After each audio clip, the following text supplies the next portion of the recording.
atoms come in a range of sizes, much like these oil droplets floating on the surface of some water. And if you think about the the factors that contribute to the size of an atom, when we talked about the um, uh, model of the atom and the quantum model with its electron wave patterns and energy levels, one of the things that we've talked about is that as you add more and more electrons to an atom, you start to populate higher and higher energy levels. And we know from our consideration of the Bohr model that higher energy levels in an atom tend to be larger. So, for instance, in a hydrogen atom, the n equals 1 level is quite small. The n equals 2 level is 4 times as big. The n equals 3 level is 9 times as big as the first one. And so, based on this pattern here, we might expect that as we go through the periodic table and go from one atom to the next in increasing atomic number, we might expect that the atomic radius should increase as we add more and more electrons into atoms. Now, another thing that we've seen is that as we go, for instance, from hydrogen to helium, in that case, we saw the atom shrinking because the nucleus is becoming more positive, and a higher positive charge tends to pull the electrons inward, and that shrinks the atom. And so that effect would tend to make us expect that as we go up in atomic number, the atomic radius should decrease. And you could very well wonder which of these patterns actually occurs in the periodic table. And the short answer is both of those patterns appear. And if you think about hydrogen is a very small atom, helium is even smaller. But if you go down the periodic table to something like cesium, cesium it actually is a much larger atom than hydrogen. And similarly, radon is much larger than helium. But on the other hand, helium is smaller than hydrogen, and radon is smaller than cesium. And if you look at all of the elements in order of increasing atomic number, there's kind of a zigzag pattern in the atomic radius. So the atomic radius goes down from hydrogen to helium, and then it suddenly jumps up from helium to lithium, and then it goes down as we go across the second row of the periodic table from lithium to neon, and then it jumps up again, and then it goes down from sodium to argon, then it jumps up again to potassium, then it goes down to krypton, and this pattern continues. We get a kind of a sawtooth pattern, and as you move down a group in the periodic table, for instance, if we look at the alkali metals, the atomic radius tends to increase. And so the alkali metals get bigger and bigger as you move down that group. And this is a general pattern. If we were to look at at another group of the periodic table, like the alkaline earth elements, or the chalcogens, or the halogens, or the noble gases, within any group of the periodic table, the radius tends to increase as you move down. And this is a general trend. Now, if we were to look moving across a period of the periodic table, for instance, if we were to look at the trend moving from cesium to radon, that's this part of the graph here, and you can see that although there's some wibbly-wobbliness, the general pattern is that as you go from left to right, the atoms are getting smaller. And so this is a general pattern as well, that as you go from left to right in the periodic table, the atoms get smaller. And I want to look a little more closely at a set of 4 atoms, nitrogen, oxygen, phosphorus, and sulfur. And if you look at the sizes of those atoms, and if you look at their electronic structure, these are those four elements. And nitrogen and oxygen, in those elements, the valence shell of the atom is the n=2 energy level. Whereas in phosphorus and sulfur, the valence shell of the electrons is in the n=3 level. And so we can see that the thing that's responsible for the increase in size as you move down from nitrogen to phosphorus or from oxygen to sulfur, the important thing that's changing is that the value of n increases for the valence electrons. So as those valence electrons are in higher and higher energy levels, the atomic size tends to get bigger. Now, if we look at moving horizontally in the periodic table, say from nitrogen to oxygen, well, both of those atoms have an electron core with a configuration of helium, and that core contains 2 electrons. Those electrons roughly cancel 2 of the positive charges in the nucleus. And so the valence electrons in nitrogen, they experience an attraction of 7+, but then those core electrons are repelling by 2-, and so the net attraction that those valence electrons are feeling, or in other words, the effective nuclear charge, is 5+ for nitrogen.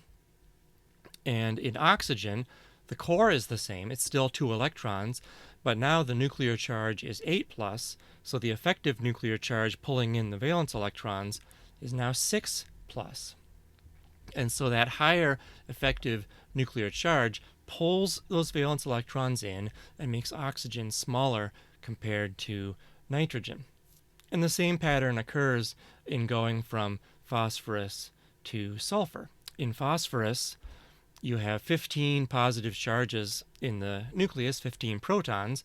The core of the electrons has a neon configuration. Neon has 10 electrons. So here you've got 15 protons in the nucleus. You've got 10 core electrons canceling out some of that nuclear charge.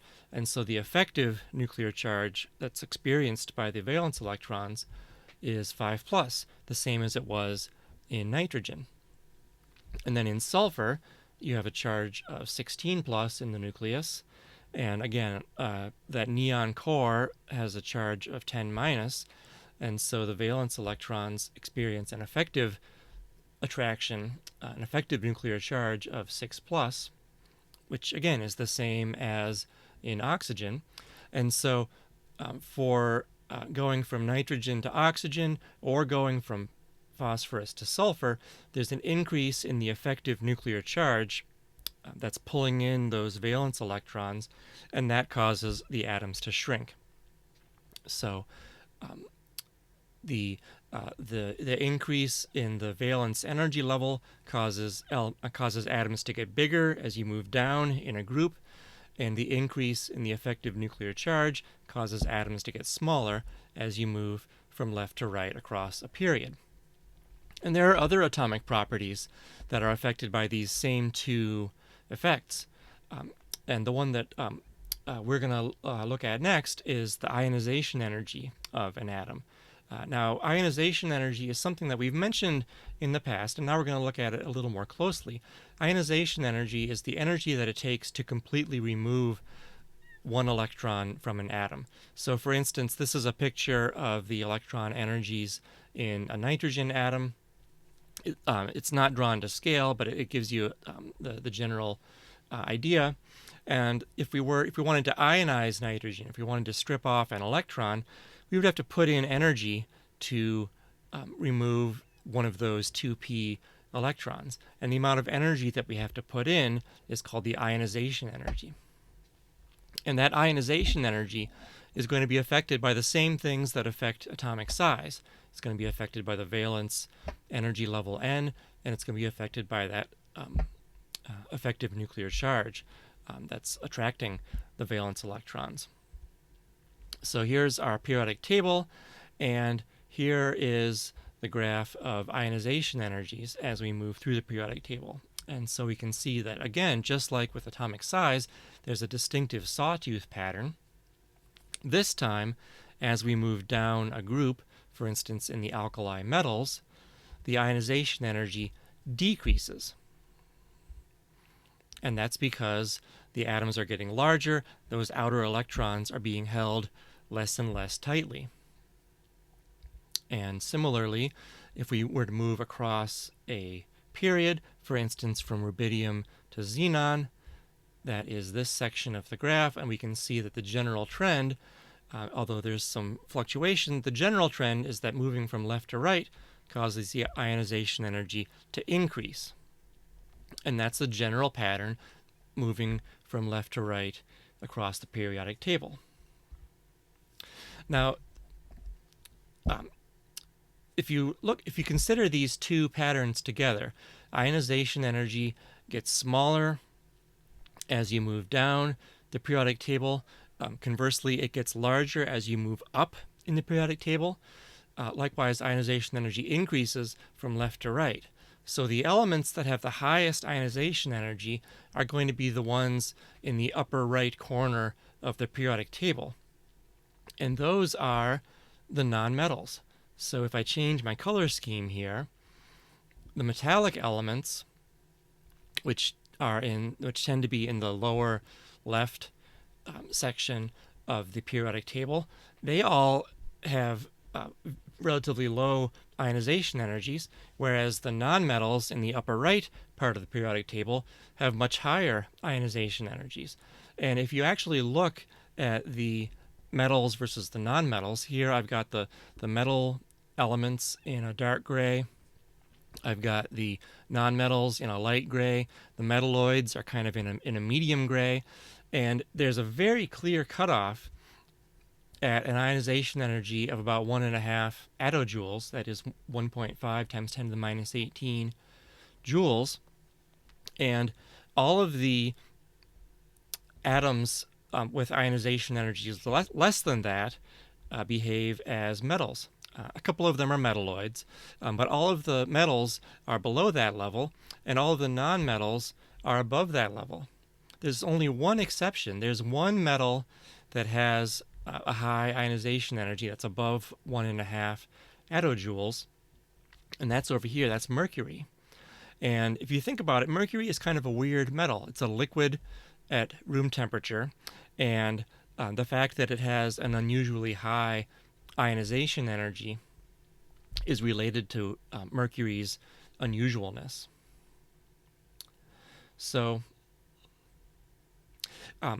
the last thing I want to end with on this video here is I've been using attojoules, 10 to the minus 18 joules, as the unit of energy when discussing the energies of electrons in atoms.